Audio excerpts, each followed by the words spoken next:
Hey, everybody. Today is July 10th. Welcome back to the Empower Minds Mental Health Podcast. And I'm really excited about this episode today because we're going to talk about something many people deal with, and that's using substances to cope with life and mental health struggles that often come along with it.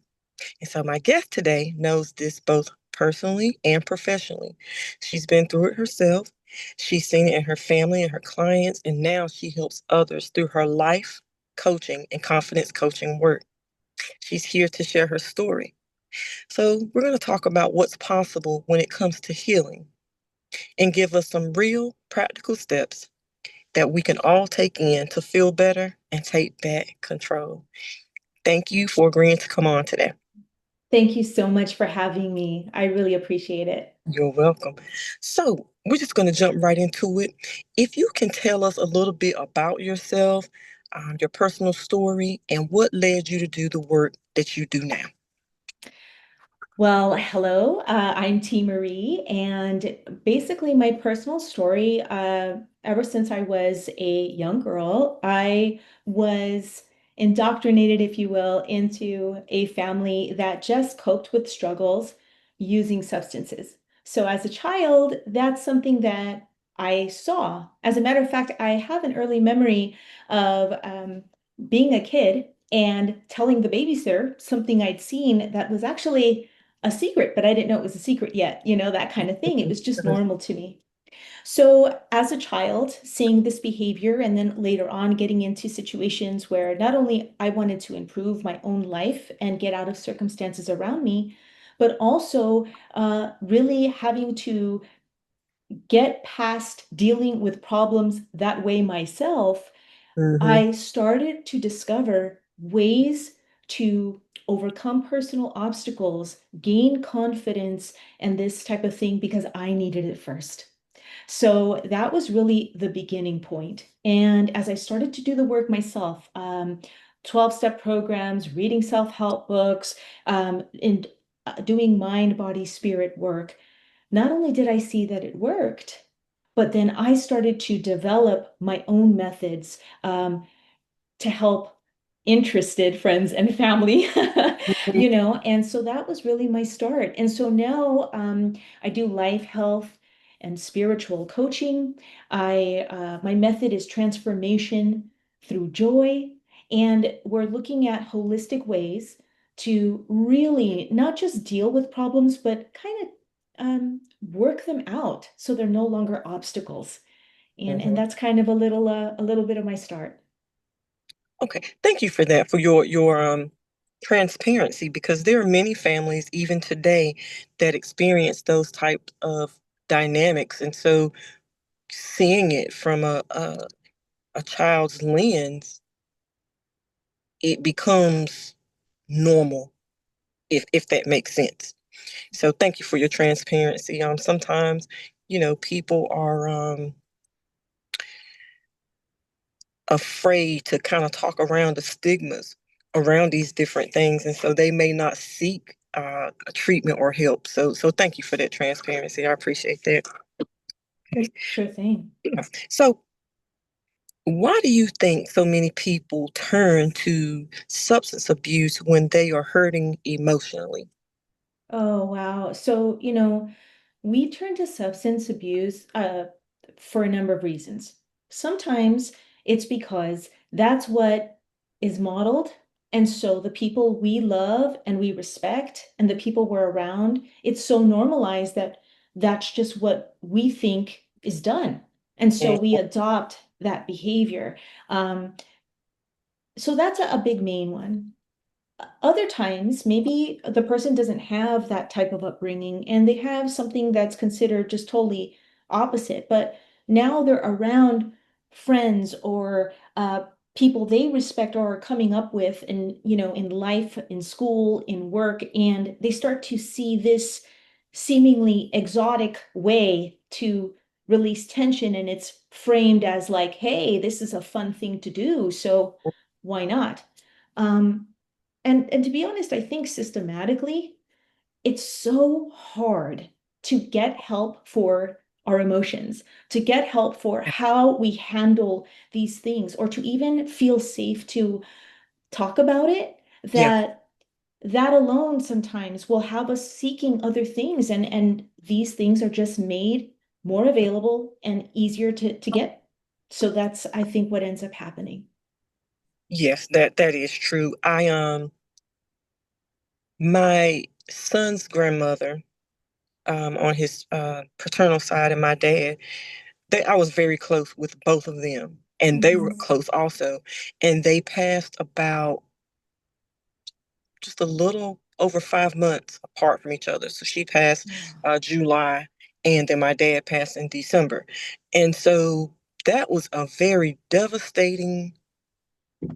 That was probably one of the most crushing things I'd ever been through in my life.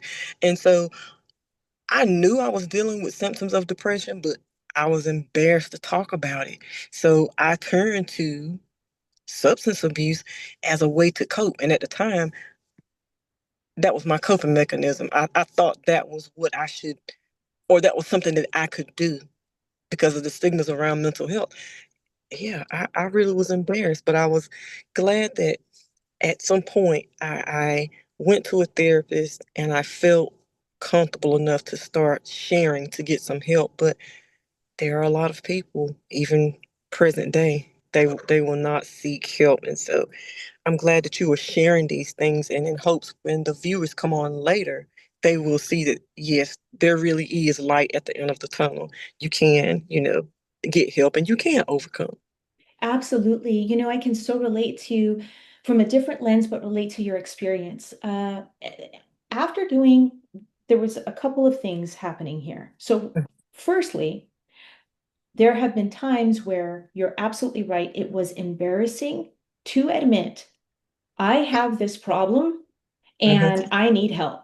That was a first big hurdle because that was part of the social and kind of conditioning that Hmm. I had. It was a belief that I had. And then later on, after doing a lot of work, and I really want to share this because we all have periods in our lives where we're struggling. And even when we're doing work on ourselves, a new curveball can come that really just takes the rug out from under us. Yeah. And this happened for me. When I lost my grandmother because of my family dynamics, like she was my family in a person. Like she was my person. And when I lost her and the way that I lost her, this is after so much work of, and even coaching people, and I was having a hard time. And I'll tell you something, I was dreaming of a rehab center for grief. I'm like, I wish I could go somewhere where I could get help because right now I'm struggling. And even at that time when I was looking for a therapist, and thank God it's easier now. Yes. There's apps and stuff, but Yeah. at that time, I tell you that I would call offices, they weren't taking new patients, or they needed a type of insurance. And so Hmm.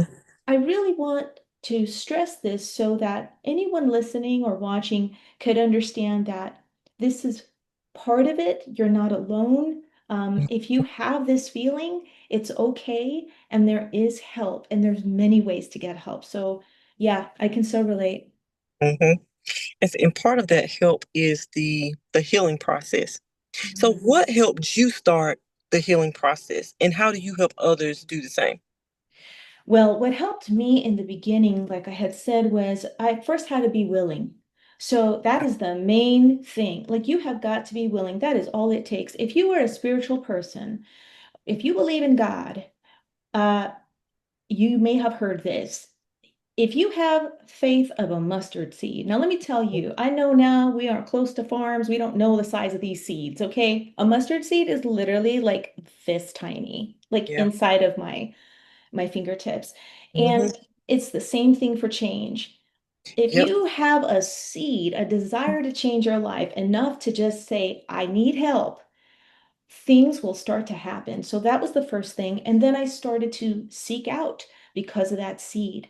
Uh, I did some things that we all know to do, especially if we have an issue with substances. A Hmm. 12-step program is absolutely very beneficial. Hmm. It gets us started talking, it gets us started admitting and seeking different things and ways to cope. things to cleanse off of us that keep us stuck, the shame, guilt, all Yeah. these things. But then I also kept going and I was reading books and I was seeking out different teachers that would help me with other areas of my life. And in that process, I started to develop my own method. And the reason is because I've been a mother since I was 15 years old. So Mm-hmm. my experience is one of being very busy, having multiple jobs, making ends meet. Even Mm-hmm. later on, you're studying, you're wanting to advance your life, all Yeah. these things. And so what I found was a need for being able to have change made easier and less complex for adults. So that became my focus. And that's where my method, Transformation Through Joy, comes from. It has micro learning in it, and it has exercises that help us to attain the things we want in small bite size, but for your mind, your body, and your spirit. So you're getting a holistic approach that you can not only do, but come back to again and again. And that's where it came from. That's what helped me, and that's how I help others. And I help them with things like confidence, self-love, um, Mm-hmm. and even their spiritual walk, because it's all connected. So yeah, yeah. I like that. And I especially like the concept mustard seed faith. I don't I don't know if I thought about it as mustard seed faith at that time, but that initial step, just admitting I, I need some help. I this is this is not effective. This is not good for me.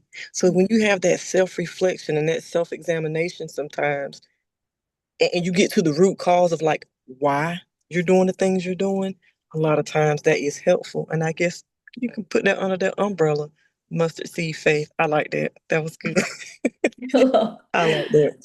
Okay, so you've kind of told us some about your confidence coaching program.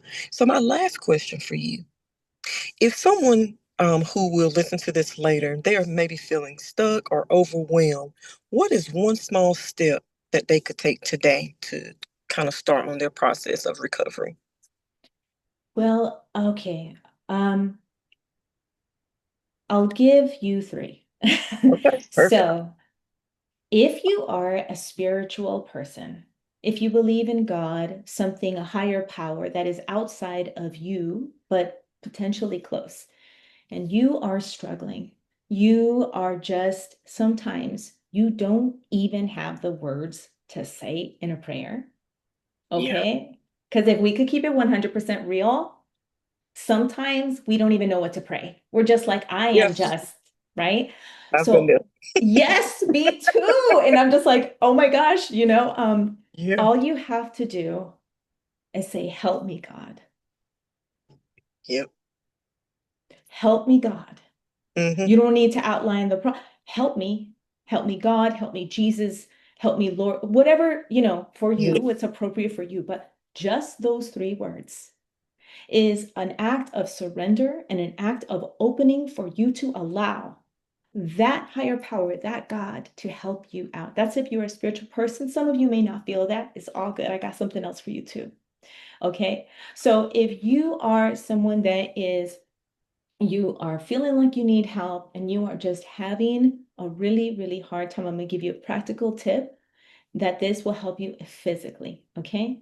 And you're going to say, that is so easy. It's easy, honey, and it's simple, but I'll tell you something. You got to make sure you pay attention and keep this in your pocket because we don't do this. So when we are stressed and when we are hurting, and then what do we do? We're like, Mm-hmm. notice when you're physically or when you're emotionally, you get tight, Yep. okay? That's just what we do. So, what you want to do is give yourself the opportunity. And I encourage you, if this is where you'd like to do, you can write down as you listen to this, write down on a little post-it something that will help you to remember and put it Mm-hmm. somewhere. And all you have to do, okay, is do this. You say, take a deep breath in, calm. And you say the word calm.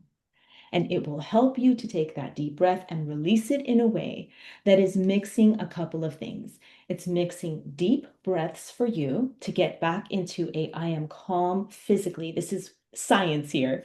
But then also, there's something spiritual about oh, when we are at choirs and in beautiful churches, that oh,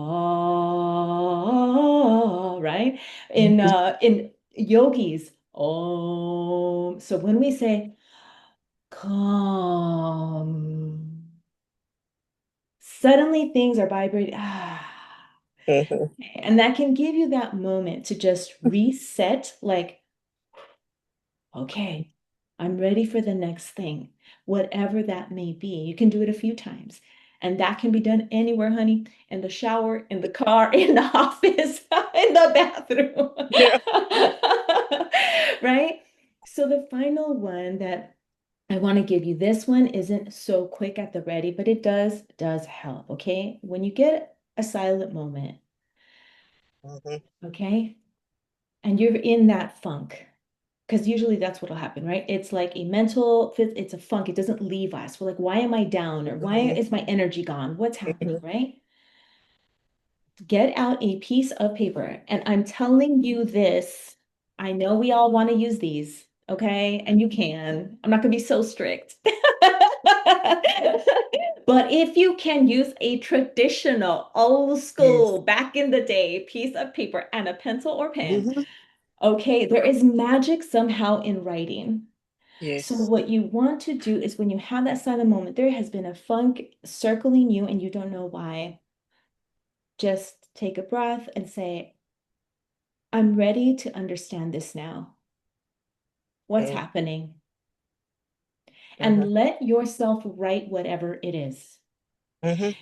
And you will start to gain insights, honey, because it's like your parasympathetic system inside and your subconscious is like, okay, it's safe, it's cool, and things come out.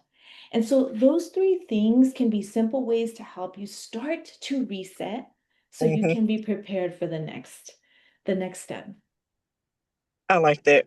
I I've actually experienced all three, Mhm. but what stood out with me with the breathing, when I used to work in preschool, and there was this student I had, and he would get so frustrated sometimes, and I would tell him, uh, blow out the bad. And I was like, breathe in the good. And it was just like, just cheer him up. He was like, oh, well, I'm better now. I love it. Teaching him to like, it's okay for you to get frustrated, but this is a coping skill. You breathe. So I like that part. And then the writing part, I love to write. I have so many notebooks. It is ridiculous. So it really just depends on what I'm writing. Sometimes I'll write and I'll leave it in my journal, and it might be 6 months, 9 months down the line, and I'll go back. I wonder what I was doing around this time frame. Or sometimes when I'm in a funk, I will just write. Sometimes it's good for me to just write and get it off my chest and put it in the shredder. Yes. Yes. And you know what? I love that because for anyone who's watching or listening, right, that might write and they feel maybe they're in a marriage or or they're younger and their parent or they have sibling, whatever. If you ever need to get something off your chest, get it off, tear it up, throw it away, get it out. Keep Hmm. yourself safe and nice so no Yep. one can read it in the end. That's a great tip because yeah, that's a great way that all of us could just let it out because we're safe with this is the other Yes. person and just yeah. Yep. Yeah. Mhm. Love it. Right. This has been a good interview, and again, I thank you so much for coming on today. And I want to leave the last few minutes for you if you have any final resonating thoughts that you would like to leave with the viewers who will watch this later on. If you have any books, contact information, whatever you want to share, you're more than welcome to do so. Oh, thank you so much. Well, I just want you to know that you are loved, you are important, you are needed, you were planned for this time. Mhm. And so, whatever it is you're going through, whatever it is you want out of life that you feel you can't attain, you can take one of the exercises and you can reach out anytime because guess what? Even the people you most highly respect and think they have never had it, they look like they're just always winning. We have Mhm. all had these experiences, Yes. all of us. And Mhm. so I want you to know that. And if you are ever looking for someone that has been through it too, has tools to help you, I'm here. I welcome you anytime. My website is teemaree.com and it's basically my name. Thank goodness it's on the screen. Teemaree.com. And there you will find a whole plethora of things to match not only your level of commitment you want to engage in right now, but also price point. So I have books, I have audios, and I have my courses.